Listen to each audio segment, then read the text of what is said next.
Hello and welcome. My name is Dr. Jack. Thanks for joining me on this video. This video is going to be another book review, and it is one that I do these videos every now and then. I think this is my fourth book review video on my channel, and feel free to check out my playlist, and those are all books that I think that everyone should read. I tend to read a lot. I think it's one of the biggest hacks in life, and so whenever I come across a book that I think is worthwhile sharing, I do a book review. But this one is called Strength to Strength, is a book by Arthur Brooks, and he is one of my favorite authors, and he's written numerous books. And after I read it, I have suggested it to many others, and those who have read it had positive things to say and actually thanked me for suggesting it, so I thought it was worthy to do a book review.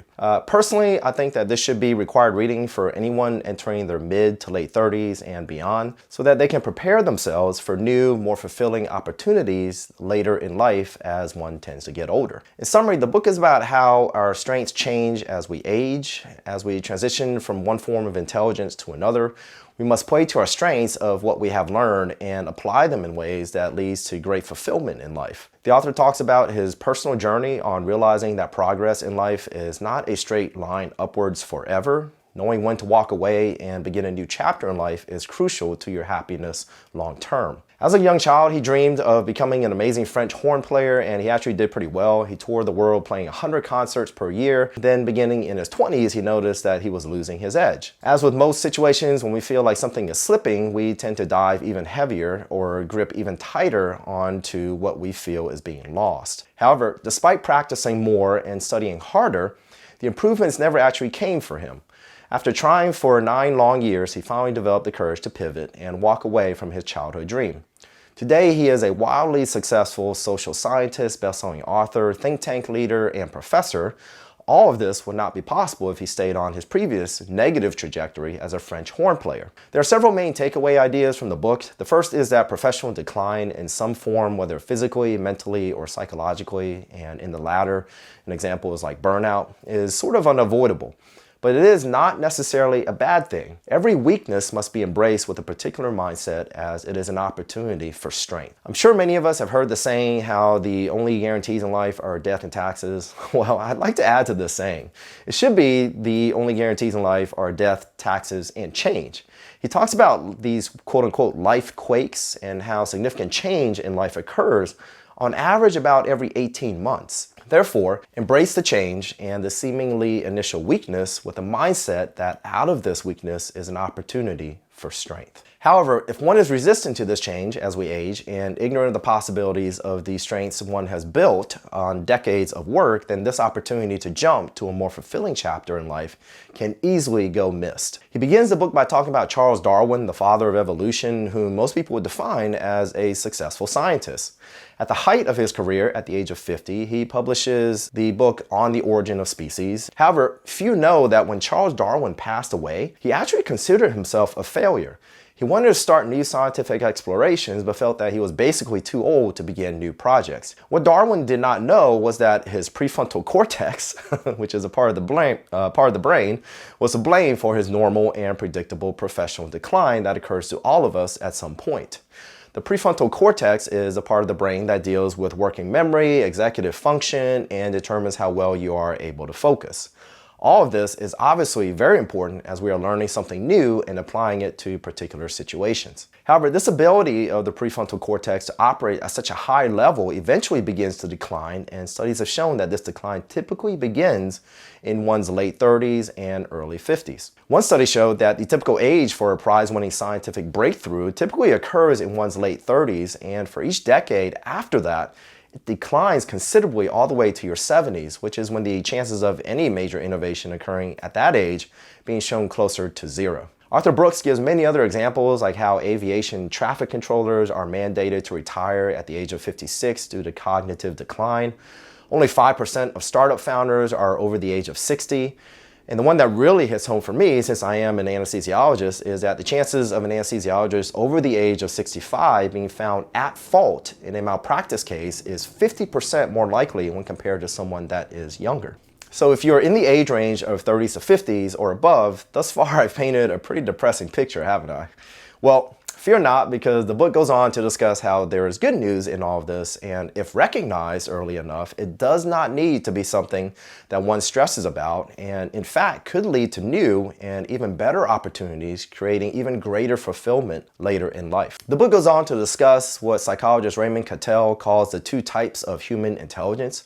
One is fluid intelligence and the other is crystallized intelligence. Fluid intelligence is seen as the ability to reason, think flexibly, and solve novel problems. This form of intelligence is at its peak, typically in early adulthood, and drops sharply beginning in your 30s and 40s. This form of intelligence is what helps one come up with new innovations or solve complex issues. Crystallized intelligence is one that comes later, and it's defined as a person's knowledge gained during life by acculturation and learning. This form of intelligence relies on the accumulation of knowledge. It increases over time, beginning in your 40s, and seems to decline much later in life, can extend all the way through your 60s. So compared to fluid intelligence, which allows one to be quick-minded and recall various facts more easily, crystallized intelligence actually allows one to better understand and apply that knowledge in various ways. In other words, when you are young, you can generate a lot of facts, and when you're older, you know what they mean and how to use them better. Now realize that there are certain careers that seemingly only get better with time, and one does not really need to worry about jumping from one form of intelligence to another. An example is being a history professor. It is the accumulation of facts over time, and the longer you study it, the more facts you recall, as there is a large body of knowledge to study. This is why studies have shown that the older college professors typically get the best evaluations. This continued to improve well into their 60s and even their 70s. Now, when one is going through these changes, pivoting to another stage in life is very challenging and demands courage, self-confidence, and a mindset that everything will work out for the better if given effort and time. If and when one chooses to make this pivot, there are a few things the book advises to do or to watch out for. One of the suggestions is that to be happy as you get older, remember, don't just add, but subtract as well. What does this mean? Well, imagine your life starts off as a blank canvas, and when you are young, you are vigorously filling it with boundless energy, enthusiasm, and creativity. However, over time, each brush stroke crowds the canvas, and eventually it leads to more difficulties in life. So it is important as we get older to remember to subtract or eliminate things from our lives and not constantly add new things. Think of yourself as a sculptor. You start off as a slab of marble, and slowly you must chip away at things or remove pieces to finally arrive at the essence of who you will become. If and when one chooses to enter this next chapter in life, it is important to realize that what is defined as success leading to happiness can be very different from the former professional definition of success. If someone is finding that their happiness hinges on being professionally successful, then it is important to turn to new outlets such as family, your friends, or your faith. One way to guarantee becoming unhappy later in life is to focus all your energy and time on professional achievements while neglecting the things that truly matter in life. And did you know that in terms of health outcomes, loneliness is comparable to smoking 15 cigarettes a day and is worse than obesity? And by the way, check out my past videos. I talk quite a bit about smoking and how to quit, as well as about processed foods and obesity. So please check that out. It's two things that many people could do to make their health a lot better. It is also strongly associated with cognitive decline and dementia, which, by the way, I'm currently watching a history TV channel series called Alone, where people are dropped off in the wild by themselves, and whoever survives or stays out there the longest gets $500,000 in the end. I highly suggest it, but it is obvious after watching the first season that food, water, and shelter are not the biggest challenges as one would think initially. It is actually loneliness that many of the contestants succumb to over time. We are simply meant to be social creatures. I love this one comparison in the book that he talks about, and that is recognizing the difference between your resume virtues versus your eulogy virtues, meaning things you put on your resume discussing what you have achieved professionally compared to others versus eulogy virtues that require no comparison to others.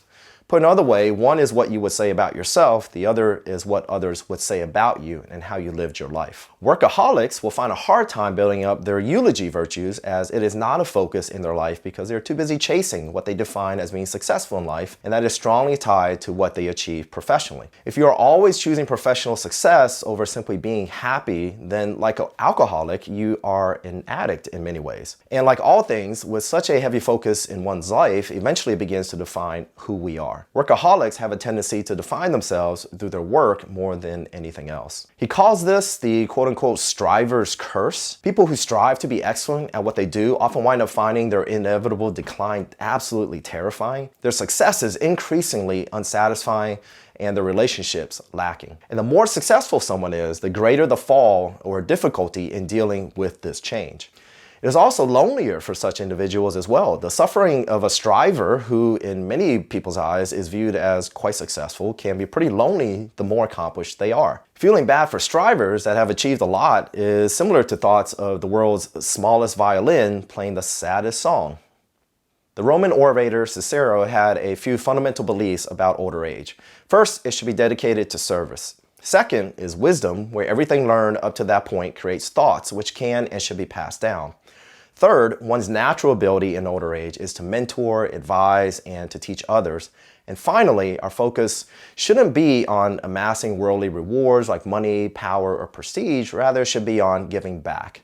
The theme of passing what one learns to the next generation comes up often if you read the book. In chapter 5, he explores the idea of death and how this changes many people's perspective, and unfortunately the death of a very close friend of mine is what gave me the courage to make a recent very big pivot in my own personal life, which I thought about doing a video on, but I think it's a bit early, so perhaps at a later date, as I do feel it is a story worth sharing with you all, and it could help others, so stay tuned to that. But getting back to exploring your own death, if you meditate, I highly suggest meditating on your own death sometime. And if you want to learn more about meditating, then check out the video I did here. Meditating on death sounds quite morbid, but it has a way of putting everything that you have been through, are currently going through, and will go through in perspective. In conclusion, we are all born with certain gifts and passions in life, but keep in mind that these attributes are dynamic, so will likely change over time. Some of us find it when we are young, others find it later in life. Some of us might stumble upon it by being in the right place at the right time. Others find it after realizing that we were driving the wrong direction the entire time. And to me, this latter one is the most difficult to pivot from. I see it all the time and quite often in the medical profession due to the long years of study and the debt that the typical doctor goes into to become a physician. For the people that figure it out later down the road, it is the hardest to do and make that pivot because chances are you are locked into a particular life and salary, and therefore change is difficult to fathom. One of the best sayings I've heard is that a salary is what keeps you from pursuing your dreams and your happiness. So I hope this brief review of Strength to Strength by Arthur Brooks will help you navigate your own personal journey in life. And remember, where one opportunity ends, another one begins, and to find your purpose in the second stage of life, you must embrace change and open new doors. Doing so may take courage, and it will be difficult, but ultimately, in the end, it will be worth it. And so with that, I'll leave you. I hope you found this video helpful. As always, please be sure to like it as well as share it with others that you think may benefit from this. So until the next video, be well, take care, and stay safe. Bye-bye. Pura Vida.